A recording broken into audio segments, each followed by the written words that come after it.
Hello guys, today I am again here to explain a very new heading metallurgy. इस metallurgy में तीन important point हैं। एक metallurgy क्या है और मिनरल्स क्या है और ओर क्या है। इन तीन बेसिक हेडिंग को समझने के बाद हम आगे चलते हैं। तो पहले मिनरल क्या होता है? जब हम जमीन में कहीं पर भी माइनिंग करते हैं, खुदाई करते हैं और वहां पर यह पाते हैं कि बहुत सारे एलिमेंट्स पाए जा रहे हैं, तो उन मिक्सचर ऑफ एलिमेंट्स को हम मिनरल्स कहते हैं। ये जो एलिमेंट्स हैं ये कई बार कंबाइंड फॉर्म में पाए जाते हैं और कई बार फ्री पाए जाते हैं, डजंट मैटर। ये सारे के सारे मिनरल्स कहलाते हैं।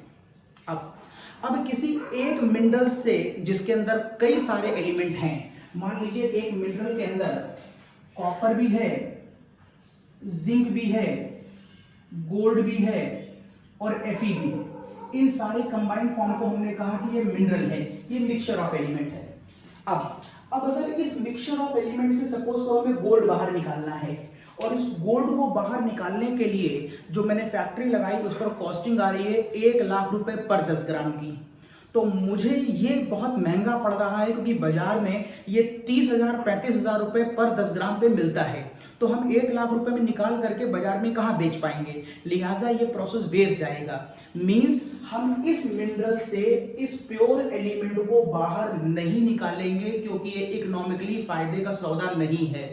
यदि ऐसा है तो ये मिनरल ही कहलाएगी, लेकिन ओर नहीं कहलाएगी, क्योंकि ओर बनने के लिए इकोनॉमिकली प्रोसेस बहुत चीप होना चाहिए, बहुत सस्ता होना चाहिए। सपोज करिए मेरे पास एक मिनरल है जहां पर कॉपर, जिंक, गोल्ड और Fe है, और मान लीजिए थोड़ा डिफरेंट कर दे रहा हूं, और मान लीजिए साथ में इसके अंदर बेरियम भी मौजूद है।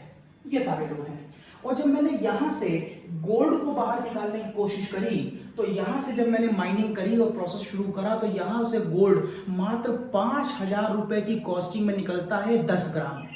यहां से गोल्ड निकल रहा है 5,000 रुपए 10 ग्राम, जो बाजार में आज की डेट में बिक रहा है 35 से लेकर के 30,000 से मान लीजिए 40,000 के बीच की रेंज में बिक रहा है। तो बाजार में बेच करके मुझे इससे बहुत फायदा होने वाला है। मींस ये इकोनॉमिकली मेरे लिए बहुत फायदे का सौदा है।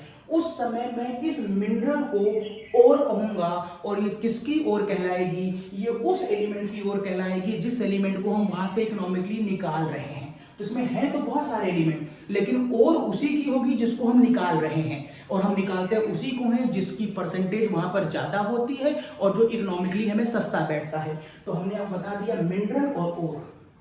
मिनरल मिक्सचर ऑफ एलिमेंट है, और अगर उस मिक्सचर ऑफ एलिमेंट से किसी एक एलिमेंट को बाहर निकालना आसान है और इकोनॉमिकली फायदे का सौदा है, तो उस मिनरल को हम ओर कहेंगे। लेकिन अगर ये फायदे का सौदा नहीं हुआ तो ये मिनरल ही कहलाएगी, ये ओर नहीं कहलाएगी। मींस मैं ये कह सकता हूं कि दुनिया में जितनी भी मिनरल्स होती हैं, दुनिया में जितने भी मिनरल्स होते हैं वो ओर है कि नहीं, ये सोच लीजिए। जो ओर है वो मिनरल जरूर होगा भाई, और तक आओगे तो बेसिकली मिनरल तो होगा ही। लेकिन जितने भी मिनरल्स हैं वो सारे के सारे और हो, ये कोई जरूरी नहीं है। इकोनॉमिकली फायदे का सौदा होगा तो और कहलाएगा, नहीं तो नहीं कहलाएगा। This is the cause. जितने भी और हैं वो सब मिनरल होंगे, लेकिन जितने मिनरल हैं वो सारे के सारे और हो, ये कोई जरूरी नहीं है। तो ये मैंने आपको मिनरल और बताया। अब आती है बात मेटलर्जी की। देखिए मेटलर्जी का मतलब होता है हमारे सिलेबस में, मैं बता दूं आपको, जो पढ़ाना है मुझे वो सिल्वर की मेटलर्जी पढ़ानी है, जिंक, कॉपर, Fe और एल्युमिनियम, ये 5 मेटलर्जी हमें पढ़ानी है। इन 5 मेटलर्जी में से हमें यहां से निकालना है सिल्वर, यहां से निकालना है जिंक, यहां से निकालना है कॉपर, यहां से निकालना है Fe और यहां से निकालना है एल्युमिनियम। सपोज करिए मैं यहां से सिल्वर निकालना चाहता हूं, तो यहां पर सिल्वर के अलावा और भी बहुत सारी इसमें इंप्योरिटीज होंगी। इसका मतलब है इस सिल्वर में से इंप्योरिटीज को हटा करके नीचे आते आते प्योर सिल्वर तक को लाना है। यहां से प्योर सिल्वर को लाना, यहां से प्योर जिंक को लाना, यहां से प्योर कॉपर को लाना, यहां से प्योर Fe को लाना। इस पूरे प्रोसेस को करने में हमें बहुत सारे फिजिकल और केमिकल प्रोसेसों से गुजरना पड़ता है। इन सारे फिजिकल और केमिकल प्रोसेस को कलेक्टिवली हम मेटलर्जी के नाम से जानते हैं। मींस मेटलर्जी कोई एक प्रोसेस नहीं है। मेटलर्जी बहुत सारे प्रोसेस का एक कलेक्टिव रूप है। हम यहां से प्योर सिल्वर को निकालने के लिए ये सारे स्टेप से गुजरेंगे और ये सारे स्टेप्स को हम कलेक्टिवली बोलेंगे मेटलर्जी। ठीक, अब कौन कौन से प्रोसेस होते हैं उनको देख लें। पहला प्रोसेस लगभग हर मेटलर्जी में होता है क्रशिंग और ग्राइंडिंग, क्योंकि जो ओर होती है वो बड़े बड़े पहाड़ों के रूप में हो सकती है। आपको कहीं मालूम चला कि किसी पहाड़ में बहुत सारा सिल्वर है, तो हम वहां पर डायनामाइट लगा करके पहले उसकी बम्बार्डमेंट कराते हैं और पहाड़ को बड़े बड़े टुकड़ों में पहले तोड़ते हैं, फिर उसको ट्रकों के ऊपर लाद करके उसको माइंस में ले जाते हैं, वहां पर उसकी हैमरिंग की जाती है, उसे छोटे टुकड़ों में लाया जाता है, फिर उसको मशीन में डाल करके पाउडर में कन्वर्ट किया जाता है। इस पूरे प्रोसेस को हम कहते हैं क्रशिंग और ग्राइंडिंग, क्योंकि यहां तक हम केवल ओर को पाउडर में कन्वर्ट कर रहे हैं, क्योंकि हम जानते हैं कि पाउडर का सरफेस एरिया ज्यादा होता है और सरफेस एरिया ज्यादा होगा तो रिएक्टिविटी ज्यादा होगी। और ऑब्वियसली बात, अगर मुझे इसमें से मालूम चले कि इस पेन के अंदर गोल्ड है और मुझे गोल्ड निकालना है और हम इस पेन को पीसे नहीं, ऐसे ही गोल्ड निकालने के लिए इसको प्रोसेस में डाल दें, तो जो ऊपर का प्रोसेस जो गोल्ड होगा वो तो बाहर निकल आएगा, लेकिन जो पेन के अंदर का गोल्ड है वो तो बाहर निकल नहीं पाएगा। तो बेहतर है पहले हम इस पेन को पाउडर में कन्वर्ट कर लें, ताकि इसके अंदर के पार्टिकल भी निकल करके बाहर आए और सारे पार्टिकल रिएक्शन में प्रोसीड करें। This is the cause. सबसे पहले हम करते हैं क्रशिंग और ग्राइंडिंग, जिससे हम ओर का सरफेस एरिया बढ़ाते हैं, और सरफेस एरिया बढ़ाने का मतलब है हम उसे पाउडर फॉर्म में ले जाते हैं। उसके बाद हम करते हैं कंसंट्रेशन। कंसंट्रेशन यहां से लेकर के यहां तक हम हर स्टेप में धीरे धीरे थोड़ी थोड़ी इंप्योरिटी बाहर निकालेंगे। कुछ इंप्योरिटीज यहां बाहर निकालेंगे, कुछ इंप्योरिटी यहां बाहर निकालेंगे, कुछ इंप्योरिटीज यहां निकालेंगे, कुछ इंप्योरिटीज यहां निकालेंगे, बची इंप्योरिटियों को यहां निकाल देंगे और आखिरी में हमें प्योर एलिमेंट मिल जाएगा। तो यहां पर इंप्योरिटीज को बाहर निकालने के लिए हम 2-3 खास मेथडों को यूज करते हैं और इस स्टेप को हम कॉन्सेंट्रेशन कहते हैं। कॉन्सेंट्रेशन से ओर को निकालने के बाद उसमें हम कैल्सिनेशन कराते हैं। कैल्सिनेशन एक स्पेशल केस है। कैल्सिनेशन तभी कराएंगे जब हमारी ओर में या तो CO2 हो या पानी हो। अगर CO2 या पानी नहीं है तो कैल्सिनेशन कराने की कोई आवश्यकता नहीं है। जैसे इस वाली ओर में कैल्सिनेशन की कोई आवश्यकता नहीं है, यहां पर भी कैल्सिनेशन नहीं होगा, यहां पर भी कैल्सिनेशन नहीं होगा, यहां पर भी कैल्सिनेशन नहीं होगा और यहां पर भी कैल्सिनेशन नहीं होगा, क्योंकि इनमें से किसी भी ओर के पास CO2 और पानी नहीं है। आपको लग रहा होगा सर यहां तो पानी है, तो जब मैं आपको एल्युमिनियम की मेटलर्जी बताऊंगा तब बताऊंगा कि यहां पर ये वाला पानी कैल्सिनेशन के प्रोसेस से बाहर नहीं निकल सकता। क्यों नहीं निकलता बताएंगे। फिलहाल हो सकता है कि मैं जिंक की ये वाली ओर ना लेकर के कोई जिंक की दूसरी ओर ले लूं। मान लीजिए मैंने जिंक की एक ये वाली ओर ली होती, एक एलिमेंट की बहुत सारी ओर होती है, तो अगर मैं जिंक की इस ओर की जगह पर ये वाला ओर यूज करूंगा तो आप कहेंगे कि हाँ अब जिंक कार्बोनेट में CO2 गैस आ रही है। तो हम क्या करते हैं, उस ओर को, ये ओर है, इस ओर को हम गर्म करते हैं बिलो इट्स मेल्टिंग पॉइंट, मतलब हम ओर को फ्यूज नहीं कराना चाहते हैं, मेल्ट नहीं कराना चाहते हैं, और तब तक गर्म करते हैं जब तक इसका कार्बोनेट CO2 की फॉर्म में डिकम्पोज ना कर जाए। इस प्रोसेस को हम कहेंगे कैल्सिनेशन। अगर मैं आयरन की ये वाली ओर ना लेकर, इसका नाम हेमेटाइट है, अगर मैं ये वाली ओर ना लेकर के ये वाली ओर ले लूं, मैं आयरन की डिटेल में आपको बताऊंगा, इसका नाम ये आपको पड़ जाता है लिमोनाइट कहते हैं इसको। तो अगर मैं इस वाली ओर को गर्म करता हूं तो यहां से सारा का सारा पानी बाहर निकल जाता है। तो अगर ये वाली और ये वाली ओर ली जाती है, उसे गर्म करके CO2 और पानी की इंप्योरिटी बाहर निकाली जाती है, तो इस घटना का नाम कैल्सिनेशन कहलाता है। कुल मिलाकर कैल्सिनेशन हर मेटलर्जी में हो ये कोई जरूरी नहीं है। Next roasting. रोस्टिंग में हम किसी ओर को फिर से गर्म करते हैं बिलो इट्स मेल्टिंग पॉइंट, लेकिन खास बात है यहां पर हम इन अब्सेंस ऑफ एयर गर्म करते हैं, यहां पर हम इन अब्सेंस ऑफ एयर गर्म करते हैं और यहां पर हम इन प्रेजेंस ऑफ एयर गर्म करते हैं, यही फर्क है। रोस्टिंग में हम एयर देते हैं और एयर देने के साथ वहां पाई जाने वाली मेन सल्फर कंटेंट को SO2 गैस में बाहर निकालने की कोशिश करते हैं। तो कैल्सिनेशन और रोस्टिंग में अगर डिफरेंस आए एग्जाम में तो आप ध्यान रखेंगे, कैल्सिनेशन भी एक हीटिंग प्रोसेस है बिलो इट्स मेल्टिंग पॉइंट, और रोस्टिंग भी एक हीटिंग प्रोसेस है बिलो इट्स मेल्टिंग पॉइंट। जो मेन डिफरेंस है वो है इस अब्सेंस ऑफ एयर और ये है प्रेजेंस ऑफ एयर।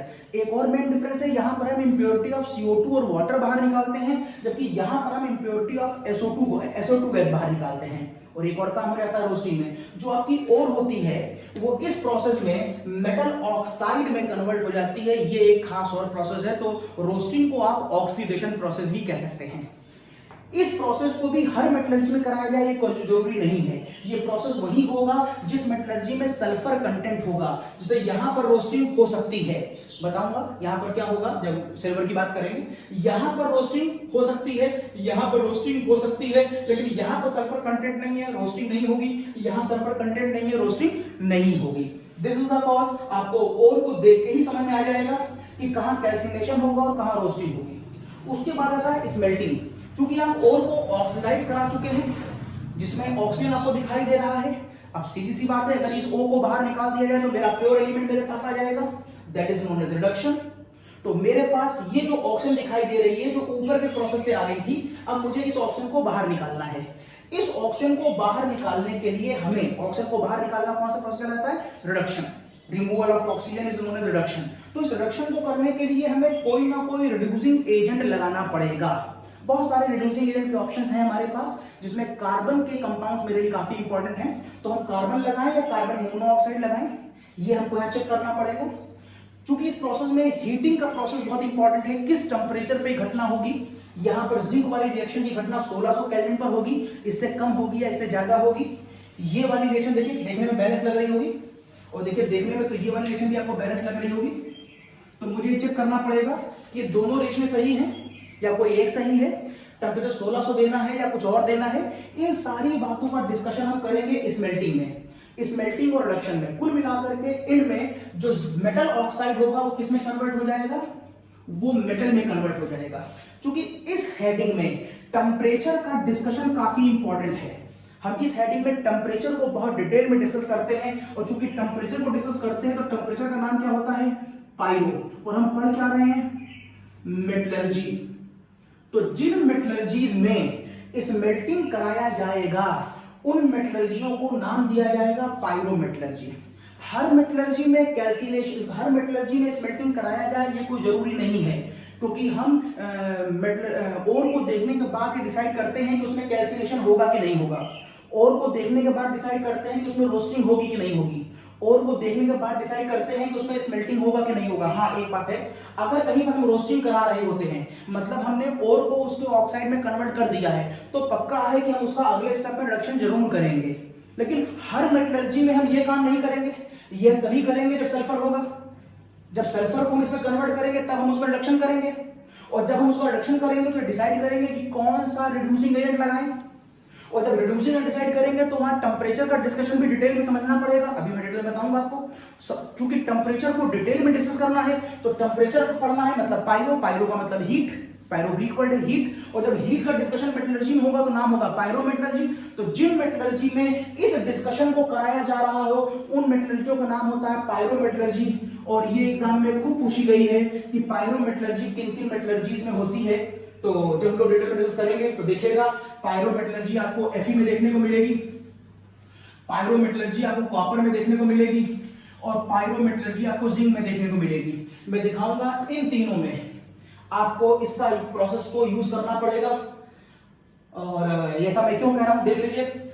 यहां पर सल्फर है, अगर यहां सल्फर है तो आपने रोस्टिंग कराकर जिंक को मेटल ऑक्साइड में कन्वर्ट किया होगा, और उसके बाद आप रिडक्शन कराएंगे तो पायरोमेटलर्जी हो गई। अगर मैं कॉपर पायराइड देखो, देखिए सल्फर है तो वहां पर मैं पहले कॉपर पायराइड को, दैट इज CuFeS2 को पहले मैं लेके जाऊंगा कॉपर ऑक्साइड में, और फिर कॉपर ऑक्साइड क्या कराऊंगा? रिडक्शन कराऊंगा। और कॉपर का जब मैं रिडक्शन कराऊंगा तो आप कहेंगे पायरोमेटलर्जी है। अब आपको लगेगा यहाँ सल्फर तो नहीं है। अरे भाई सल्फर नहीं है तो क्या हुआ? मेटल का ऑक्साइड तो है। अगर मेटल का ऑक्साइड होता है तभी तो हम कराते हैं रिडक्शन, और यहाँ देखिए मेटल का ऑक्साइड पहले से ही मौजूद है। अगर मेटल का ऑक्साइड पहले से मौजूद है तो रिडक्शन तो कराना ही पड़ेगा। और अगर मेटलर्जी में रिडक्शन हो रहा है तो हम कहेंगे कि वो पायरोमेटलर्जी का प्रोसेस है। तो पायरोमेटलर्जी आपको तीन जगह देखने को मिलेगी, जिंक की मेटलर्जी में मिलेगी, कॉपर की मेटलर्जी में मिलेगी, और Fe की मेटलर्जी में मिलेगी। और पायरोमेटलर्जी करने, इस प्रोसेस से गुजरने के बाद आपको एलिमेंट फ्री फॉर्म में मिलना शुरू हो जाता है। जिंक होगा या कॉपर होगा या Fe होगा, लेकिन अभी वो बहुत प्योर नहीं होता है, लेकिन काफी कुछ यहाँ कंपेरिजन में काफी कुछ प्योर हो चुका होता है। अब लास्ट स्टेप करते हैं इसमें प्यूरिफिकेशन, जो कई हेडिंग्स में हो सकता है। यहाँ पर जो वेरी इंपॉर्टेंट है उसको हम डिस्कस कर रहे हैं, दैट इज इलेक्ट्रोलिटिक रिफाइनिंग। और इलेक्ट्रोलाइटिक रिफाइनिंग में हम एक इलेक्ट्रोलाइटिक सेल लेंगे, वहां पर पूरे प्रोसेस को हम लोग डिटेल में डिस्कस करेंगे जब हेडिंग को खोलेंगे। तो इलेक्ट्रोलाइटिक रिफाइनिंग के बाद हमें एलिमेंट की परसेंटेज ऑफ प्योरिटी 99.99% प्योर मिलती है, इसलिए बहुत अच्छा रिफाइनिंग प्रोसेस माना जाता है और इसके बाद हमें प्योर एलिमेंट मिल जाता है। तो ये कुछ इस तरीके का पूरा प्रोसेस होता है जिसको मैं इंट्रो ऑफ मेटलर्जी कहता हूं। फिर देखिएगा इसमें कुछ खास इंपॉर्टेंट प्रोसेस, आप मिनरल को ध्यान रखिएगा, मिनरल क्या है, और को समझिएगा, और क्या है, मिनरल और में डिफरेंस क्या है, मेटलर्जी किसे कहते हैं, इन सारे प्रोसेसों को कलेक्टिवली मेटलर्जी कहते हैं। हर ओर में क्रशिंग ग्राइंडिंग सभी में कराई जाएगी, चाहे कोई भी हो, क्योंकि इसका मतलब होता है हम उसका सरफेस एरिया बढ़ा रहे हैं। तो सरफेस एरिया बढ़ाने के लिए हमने इसमें क्रशिंग और ग्राइंडिंग कर दी।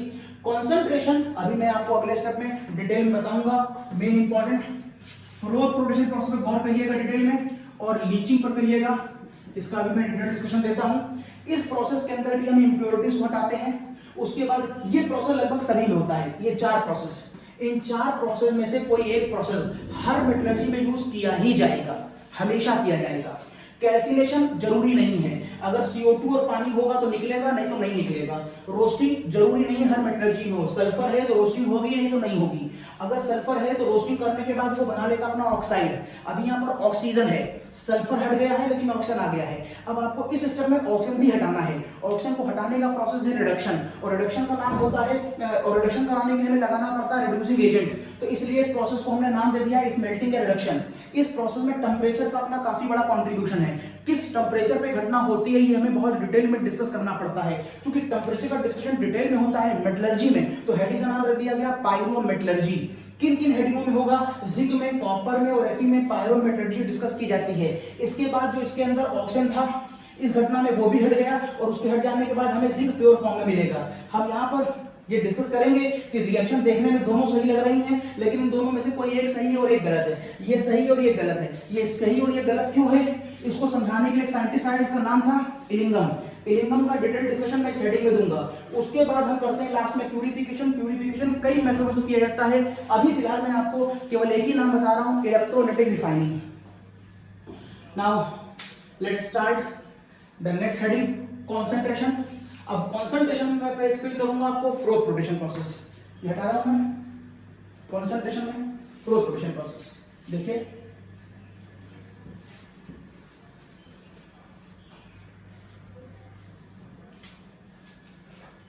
is a very important heading, froth flotation process. इसे कॉम्पिटिशन में क्वेश्चन लिखो आए हैं। फ्रोथ, FROATH, फ्रोथ मीन्स झाग, फ्लोटेशन, फ्रोथ फ्लोटेशन मीन्स तैरना, और ये है प्रोसेस मीन्स फ्रोथ के तैरने के ऊपर की सारी बातों का यहाँ डिस्कस किया जाएगा। तो यहाँ पर जो मेन प्रिंसिपल है वो फ्रोथ के तैरने के ऊपर है। तो ये प्रोसेस कैसे किया जाता है, तो फ्रोथ फ्लोटेशन प्रोसेस जो है ये सब हेडिंग है किसकी, कंसंट्रेशन की। It is second heading of the metallurgy. और कंसंट्रेशन क्या होता है, removal of impurities, removal of impurities, removal of impurities, general impurities, not a specific, removal of general impurities, removal of general impurities को हम concentration कहते हैं, जो 4 step में हो सकता है, 4 तरीकों से हो सकता है। पहला तरीका फ्लोर फ्लोटेशन प्रोसेस। इस प्रोसेस को हम तभी यूज करते हैं जब हमारी ओर में सल्फर कंटेंट हो। फिर देखिए खास बात, सल्फर कंटेंट का होना जरूरी है। लिहाजा मेरी सारी मेटलर्जियों में से जो 5 हमें पढ़नी है उनमें से इन 3 मेटलर्जियों पर फ्लोर फ्लोटेशन प्रोसेस लगाया जा सकता है, क्योंकि इन 3 मेटलर्जियों में सल्फर कंटेंट होता है। इस पूरे प्रोसेस को हम 4 स्टेप में कंप्लीट करते हैं, जिसमें से मेरा चौथा जो प्रोसेस होता है, चौथा जो स्टेप होता है वो कंडीशनल होता है। कंडीशनल होता है। चौथा स्टेप हर बार यूज करेंगे कोई जरूरी नहीं है, लेकिन मैं ये 3 स्टेप हर बार यूज करूंगा। क्या होता है, पहले स्टेप में होता है, पहले स्टेप में हम करते हैं formation of froth with the help of a chemical compound known as frother. वो केमिकल कंपाउंड जनरली आपकी बुक में पाइन ऑयल लिखा है, मैं कहता हूं कोई भी ऑयल ले सकते हैं। दूसरा स्टेप होता है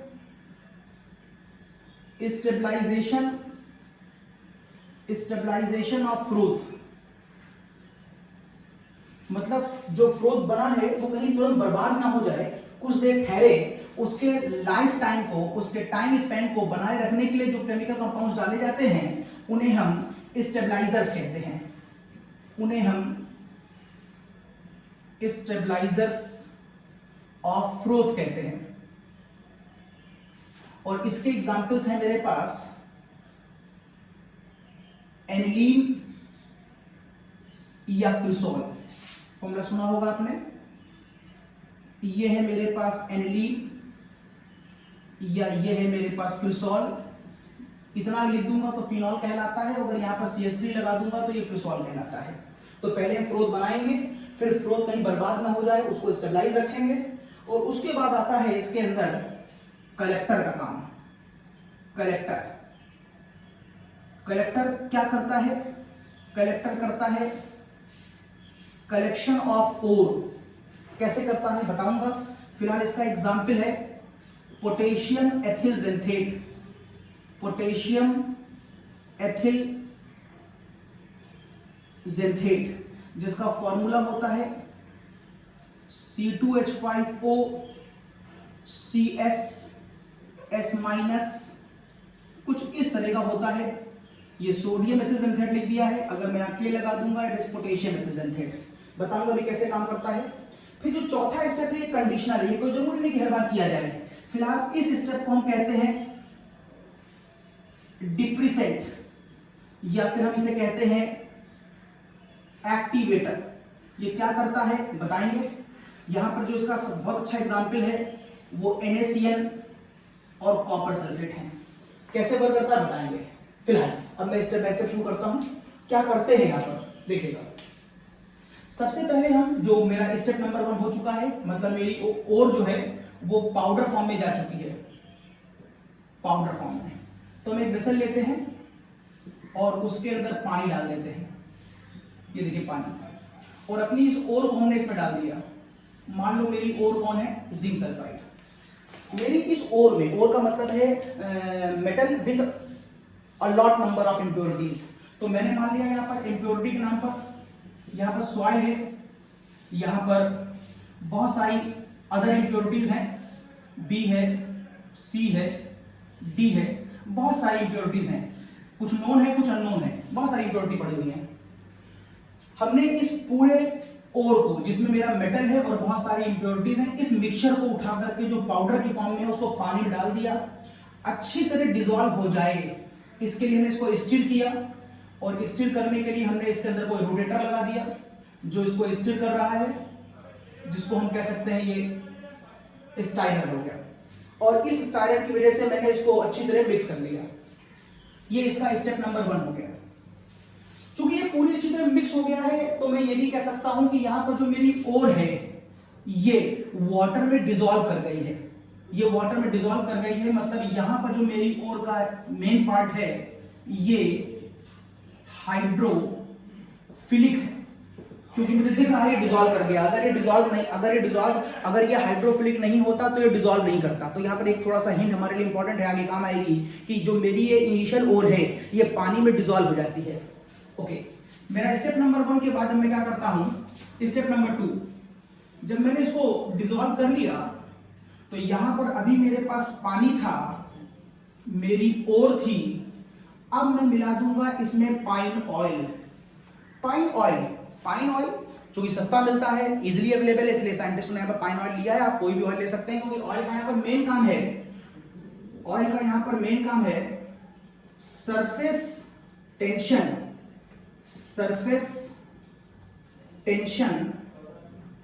ऑफ वाटर को डिक्रीज करना। मेन काम है, ये जो ऑयल है ये वाटर के सरफेस टेंशन को कम करता है। तो सरफेस टेंशन कहां पर होता है? सरफेस टेंशन आउटसाइड होता है पानी का। जब वो टेंशन कम होगा तो क्या करेगा? पानी की सरफेस सिकुड़ेगी। सरफेस टेंशन आउटसाइड होता है, और जब सरफेस टेंशन ऑयल के थ्रू कम होता है तो सिकुड़ता है, और सिकुड़ेगा तो ये किस में कन्वर्ट हो जाएगा, सिकुड़ेगा तो पानी ड्रॉपलेट में कन्वर्ट हो जाएगा, जिसकी वजह से यहां पर ड्रॉपलेट बनने लगती है, और इस ड्रॉपलेट को ही हम क्या कहते हैं, ड्रॉपलेट को ही हम फ्रोथ कहते हैं। इसका मतलब है यहां पर झाग बनना शुरू हो जाएगा, और इस झाग को बनाया किसने, कौन था जिसने झाग बनाया, पानी ने। अगर पानी को झाग बनाना होता तो झाग यही ना बन जाता, तो झाग बना है यहां पर, यहां फ्रोथ बना है, इट इज फ्रोथ। और इस फ्रोथ को किसने बनाया है, इस फ्रोथ को पाइन ऑयल ने बनाया है। दिस इज द कॉज हम पाइन ऑयल को फ्रोथर कहते हैं। मैंने यहाँ पर लिखा था कि फ्रोथर कौन होता है, पाइन ऑयल होता है। जो झाग बनाने के लिए रिस्पॉन्सिबल है वो फ्रोथर कहलाएगा। ओके, मेरा स्टेप नंबर 2 पूरा हो गया। अब आते हैं स्टेप नंबर 3 पर। जब मैं स्टेप नंबर 3 की तरफ आगे बढ़ता हूँ, अच्छा एक बात, झाग हल्का होता है, एयर बबल्स होते हैं उसके अंदर, इसलिए वो ऊपर चला गया है। अब नीचे पानी है और ऊपर झाग है, तो यहाँ पर नीचे पानी है, और है इम्प्योरिटीज है, ऊपर झाग बैठा हुआ है। और ये झाग मेनली किसका है, ये झाग ऑयल का है। ऑयल कंटेंट ऊपर है और पानी कंटेंट नीचे है। देन अब स्टेप नंबर 3 में हम जाएंगे, और पहले हम इस झाग को स्टेबलाइज करेंगे, क्योंकि झाग मैंने जो भी बनाया, कभी आप देखिए जब साबुन हम लोग घर में लेते तो कई बार झाग बनता है तुरंत फूट जाता है, बना फिर फूट गया, तो हम नहीं चाहते यहाँ पर झाग फूट जाए। मीन्स हम झाग को, फ्रोथ को बनाए रखना चाहते हैं, तो हम यहाँ पर झाग को स्टेबलाइज करते हैं। अब हम इसमें डाल देंगे स्टेबलाइजर। अब हम इसमें ऐड करेंगे स्टेबलाइजर, और स्टेबलाइजर के नाम पर हम इसके अंदर डाल देते हैं या तो एनिलीन या फिर क्रिसॉल। ये क्या करता है, ये इस फ्रोथ के टाइम स्पैन को बढ़ा देता है। इट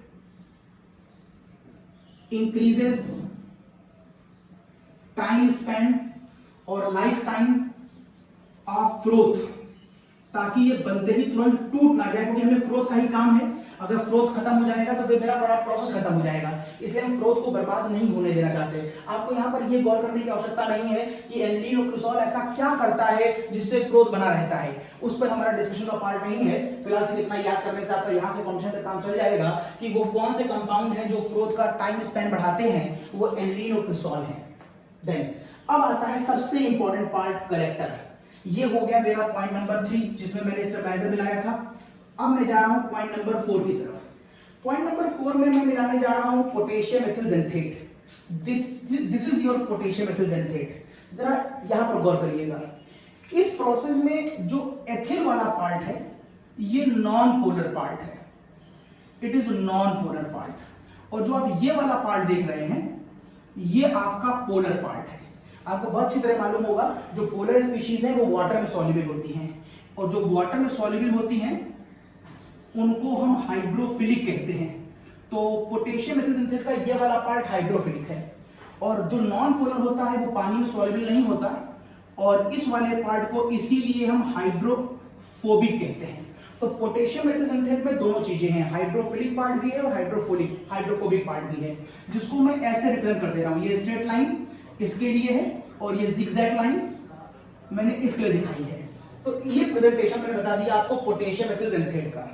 अब देखिए मेरे पास जैसे ही ये पोटेशियम एथिलजेंथेट मैं इस वेसल में डालता हूं, जैसे ही पोटेशियम एथिलजेंथेट में इस वेसल में डालता हूं, तो यहां पर एक ओर बैठी हुई है, ये देखिए ओर। और ये ओर थोड़ी देर पहले तक आप कह रहे थे कि वाटर सॉल्युबल थी, मैंने बताया था आपको, क्योंकि ये ओर पानी में अच्छी तरह मिक्स हो गई थी। अगर मिक्स हो गई थी तो वो वाटर सॉल्युबल थी। मतलब शुरू में जो ओर का नेचर था वो कैसा था, हाइड्रोफिलिक था। लेकिन अब क्या हुआ, अब हुआ ये कि जैसे ही मैंने इसको इसमें डाला तो इसका जो हाइड्रोफिलिक पार्ट है ये वाला पार्ट इस ओर से, क्योंकि ये भी हाइड्रोफिलिक है और ये भी हाइड्रोफिलिक है। हाइड्रोफिलिक का मतलब है और भी पोलर है और ये भी पोलर है, तो पोलर पोलर में इंटरेक्शन होगा, और पोलर पोलर में इंटरेक्शन होने की वजह से जैसे ही मैं पोटेशियम एथिलजेंथेट इसमें डालूंगा तो ये देखिए इसका पोलर वाला पार्ट इस तरह से ओर के साथ इंटरलिंक कर जाएगा, और अगर ये वाला पार्ट इसके साथ इंटरलिंक कर जाएगा तो ये वाला पार्ट बाहर हो जाएगा। तो ये स्ट्रेट लाइन बाहर दिखाई देगी आपको कुछ ऐसे। ये देखिए ये अब ओर की पोटेशियम एथिलजेंथेट से रिएक्शन होने के बाद, बॉन्डिंग होने के बाद क्या हुआ, ये वाली ओर जो थोड़ी देर पहले तक हाइड्रोफिलिक हुआ करती थी, अब इस ओर के बाहर आपको दिखाई दे रहा है एथिल का पार्ट। ये देखिए एथिल का पार्ट, ये देखिए बाहर दिखाई दे रहा है एथिल का पार्ट। और एथिल का पार्ट क्या होता है, हाइड्रोफोबिक होता है। मींस ये वाली और जो पहले हाइड्रोफिलिक थी अब हो गई हाइड्रोफोबिक, तो इसके बाहर की सरफेस में खाली एथाइल एथाइल है और ये हाइड्रोफोबिक पार्ट पानी में डिसॉल्व नहीं करता। अगर ये पार्ट पानी में डिसॉल्व नहीं करेगा तो जो चीज पहले पानी में डिसॉल्व हो रही थी अब ये पूरी और विद पोटेशियम मेथिलसल्फेट पानी से दूर भागेगी। पानी से दूर भागेगी मींस पानी में डिसॉल्व होना नहीं चाहेगी। इसीलिए इसे कहते हैं, इस घटना में इसका नॉन वेटेबिलिटी, वेटेबिलिटी का मतलब होता है पानी में भीगना। अगर मैं कहता खाली वेटेबिलिटी तो मैं कहूंगा अब इस ओर की वेटेबिलिटी डिक्रीज कर गई, अब ये और पानी में डिसॉल्व होना नहीं चाहेगा, तो wettability in the water decrease कर गई। लेकिन बुक में इसे लिखा गया है नॉन वेटेबिलिटी। अब नॉन वेटेबिलिटी हो गई, इसका मतलब है पानी में इसकी नॉन वेटेबिलिटी डिक्रीज हटाकर मैंने क्या लिख दिया, इंक्रीज कर गई। कंफ्यूज ना करिएगा, अगर आप वेटेबिलिटी लिखेंगे तो पानी में डिसॉल्व होने की टेंडेंसी घट रही है क्योंकि ये हाइड्रोफोबिक हो गया है, ये पानी से दूर भागेगा। तो या तुम कहो कि वेटेबिलिटी घट रही है या तुम बोलो नॉन वेटेबिलिटी इंक्रीज कर रही है। तो बुक में जो लिखा मैंने वही लिख दिया, तो इसकी नॉन वेटेबिलिटी इंक्रीज कर रही है। अब चूंकि इसकी नॉन वेटेबिलिटी इंक्रीज कर रही है तो पानी से दूर भागेगा, और पानी से दूर भागेगा तो कहां जाएगा, हाइड्रोफिलिक से दूर भागेगा तो कहां जाएगा, हाइड्रोफोबिक के पास। ऊपर वाला पार्ट कैसा है, ऑयल का बना है, ये हाइड्रोफोबिक पार्ट है, और नीचे वाला पार्ट किसका है, पानी का है, ये हाइड्रोफिलिक पार्ट है। तो चूंकि ये वाला पार्ट हटा रहा हूं, इधर लिख दे रहा हूं, तो चूंकि हटा रहा हूं, तो चूंकि उस वाले डायग्राम के बाद अब आप ये पाएंगे कि जो नेक्स्ट डायग्राम होगा इसमें यहां पानी था और ऊपर इस तरह से फ्रोथ बना हुआ था। फ्रोथ को हम स्टेबलाइज कर चुके हैं ताकि वो अभी डिस्टर्ब नहीं हो।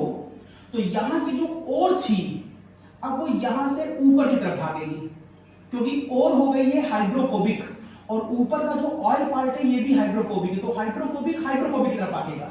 मींस जब ये पार्ट ऊपर भागेगा तो सारा का सारा ओर जाकर ऑयल में चिपक जाएगा। सारी की सारी ओर जाकर जब ऑयल में चिपक जाएगी तो इस पानी के अंदर क्या बचेगा, इस पानी के अंदर खाली इंप्योरिटीज बचेंगी, सॉइल की, बी की, सी की और डी की। लेकिन जो मेन ओर का पार्ट है that is zinc sulphide, main ये सारा का सारा कहां चला जाएगा, ये सारा का सारा ऊपर के पार्ट में आ जाएगा। अब जब इसी प्रोसेस को हम लगातार कराते रहेंगे, लगातार हम उसको शेक करते रहेंगे, झाग लगातार बनाते रहेंगे, तो ये झाग यहां से ओवरफ्लो होकर के दूसरे कंटेनर में इकट्ठा कर लिया जाएगा। ये देखिए, ये झाग दूसरे कंटेनर में आ गया और इस झाग के साथ में क्या आ गया है, जिंक सल्फाइड, ये ओर का मेन पार्ट आ गया। और यहीं पर क्या रह गया, यहां पर रह गया पानी के अंदर पाई जाने वाली सॉइल और अदर इंप्योरिटीज जो सल्फर कंटेनिंग नहीं थी, वो सारी की सारी इसी के अंदर हो गई। सल्फर कंटेनिंग की वजह से ये पोलर था, ये प्लस ये माइनस, ये पोलर था, इसीलिए ये पोलर स्पीशीज पहले पानी में डिसॉल्व कर रही थी। लेकिन बाद में मैंने इसके अंदर सारा प्रोसेस करते करते इसे क्या बना दिया, ऑर्गेनिक स्पीशीज इसके सरफेस पे ला दी, हाइड्रोफोबिक बाहर ला दिया, जिसकी वजह से जो पानी में डिसॉल्व कर रहा था अब पानी में डिसॉल्व नहीं करेगा। तो पानी में डिसॉल्व नहीं करेगा तो हाइड्रोफिलिक नहीं रहा, तो कहां भाग जाएगा, हाइड्रोफोबिक। तो ये यहां से उठकर के ऊपर भाग जाएगा। ऊपर क्यों भाग जाएगा, ये ऊपर कौन बैठा हुआ है, ऑयल, ये हाइड्रोफोबिक है। और इस समय क्या हो चुकी है, और इस समय हाइड्रोफोबिक हो चुकी है, तो वो पानी से दूर भागेगी और ऊपर भागेगी, ऊपर जाकर के इसमें चिपक जाएगी, ये फ्रोथ में। इसीलिए मैं कह रहा था फ्रोथ का टाइम स्पैन बढ़ा है, क्योंकि अगर ये फ्रोथ ही नहीं होता तो फिर ये ऊपर जाकर चिपकती किसमें। इसीलिए मैंने एनिलीन और क्रिसॉल डाला था जो इसका टाइम स्पैन बनाए रखे, ये तब तक रुका रहे फ्रोथ जब तक ये ऊपर आकर से चिपक ना जाए, और फिर यही इसको लेकर के यहां तक आएगा। ये प्रोसेस के थ्रू हम जिंक सल्फाइड को उठा करके दूसरे कंटेनर में ले आए, और जर्नल इंप्योरिटीज जिनका नाम नहीं बताया गया है, जर्नल इंप्योरिटीज कहा गया है, उसको यही छोड़ दिया। इस घटना को हम कंसंट्रेशन कहते हैं with the special heading froth flotation process. Froth मतलब झाग और फ्लोट का मतलब होता है तैरना। ना मेरा काम तो पूरा हो गया, बट वन मोर थिंग, मैंने कहा था कभी कभी डिप्रेसेंट और एक्टिवेटर भी यूज किया जाता है। अब डिप्रेसेंट और एक्टिवेटर कब यूज करते हैं, कंडीशनल है, हर बार नहीं करते। मान लीजिए हमारे पास जिंक सल्फाइड में एक सल्फाइड और होती, वो होता पीबीएस। मतलब मेरे पास जिंक सल्फाइड भी है, पीबीएस भी है, सॉइल भी है, और ए बी सी और डी नाम की कुछ अदर इंप्योरिटीज, कुछ अननोन इंप्योरिटीज भी हैं। अब यहाँ एक समस्या है, कि मैं जिंक सल्फाइड और पीबीएस को निकालना तो चाहता हूँ, लेकिन अलग अलग निकालना चाहता हूं। अगर ये एक साथ मेरे पास आ जाएगी तो फिर तो हम जिंक की मेटलर्जी करना चाहते हैं तो पीबी परेशान करेगा, और पीबी करना चाहते हैं जिंक परेशान करेगा। तो हम चाहते हैं इन दोनों में से एक बाहर आए। क्योंकि पहले ये प्रॉब्लम नहीं थी, पहले मैंने माना था खाली जिंक सल्फाइड है तो कोई दिक्कत नहीं थी, इस पूरे प्रोसेस में खाली जिंक सल्फाइड काम कर रहा था। अब चूंकि दो एक साथ है तो मैं क्या करूंगा, इनमें से किसी एक को रोक दूंगा और एक को आगे बढ़ाऊंगा। जिसको रोक दूंगा उसके रिस्पेक्ट में मैं कहूंगा मैंने उसकी सॉलिबिलिटी, मैंने उसको इस प्रोसेस में जाने से रोका है। जो इस प्रोसेस में जिंक सल्फाइड को जाने से रोकेगा उसको हम कहेंगे डिप्रेसेंट। मैं करके दिखाता हूं, देखिए कैसे। सपोज करिए मैं इस वाले प्रोसेस में जिसमें जिंक और पीबीएस दोनों है और ये कंडीशनल है, मैंने बता दिया हर बार ऐसा होगा जरूरी नहीं है। अगर मैं इसमें एक केमिकल कंपाउंड डाल दूं NaCN, सोडियम साइनाइड।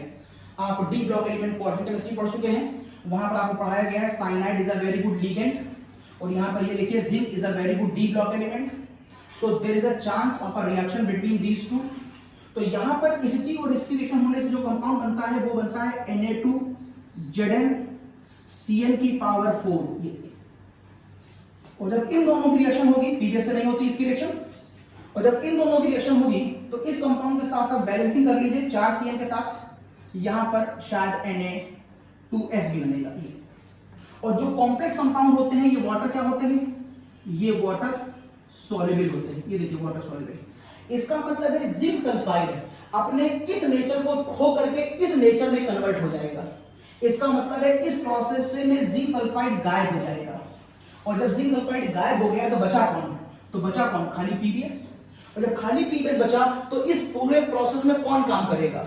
अब चूंकि यहां पर जिंक सल्फाइड भी था अगले केस में, और पीबीएस भी था, और ये इंप्योरिटी भी थी, लेकिन इस मेथड से मैंने इसका जिंक गायब कर दिया तो खाली पीबीएस बचा।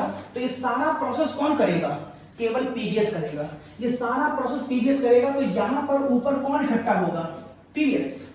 जिंक कहां है, जिंक तो सॉल्यूशन में बैठा हुआ है, यहां पर किस फॉर्म में, इस फॉर्म में बैठा हुआ है, और यहां से पीबीएस इस बर्तन में आएगा, और देखिए इस बर्तन में पीबीएस आ गया।